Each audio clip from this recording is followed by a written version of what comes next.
Bakit sila?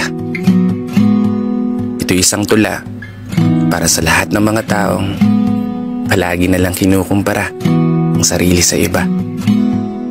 Kesyo bakit sila? Kalaki pang salitang bakit ako? Minsan ba nasabi mo na rin sa sarili mo yung mga salitang yan? Habang pinagmamasdan yung buhay ng mga kakilala, kaibigan, kababata, nakasama mo nung mga panahong nagsisimula ka pa lang. Mga kaklase, nakasabay mong mangarap habang pumapasok sa paaralan, mga maituturing mong kasabayan. Pero ngayon, pakiramdam mong napag-iiwanan ka na. Mga dating kalaro mo lang ng habulan, pero ngayon ang ganda na ng takbo ng buhay nila. Mga kasama mo noon sa tagu-taguan, may magaganda ng mga bahay na inuuwian. Yung ilan, meron ng magagarang sasakyan na mapapangiti ka na lang kapag nakita mong dumaan. Mapapasabi ka na lang ng sana all.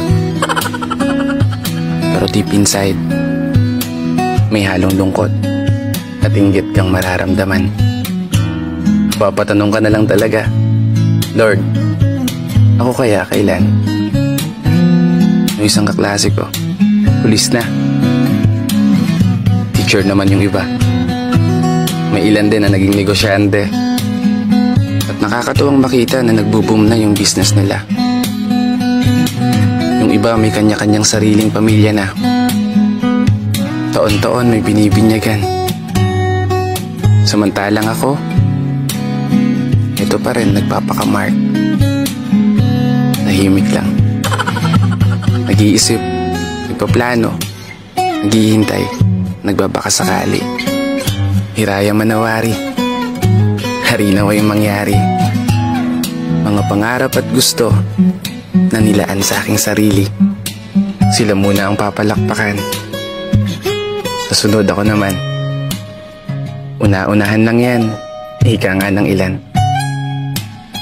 Kaya sa tanong mong bakit sila, kesyo bakit ako, siguro malalaman natin yung sagot kapag nakarating na tayo sa dulo. Hindi man perpekto ang pagkabilog ng mundo, pero sigurado ako na bawat tao ay kanya-kanyang nakalaang bahagi sa kabilang parte nito.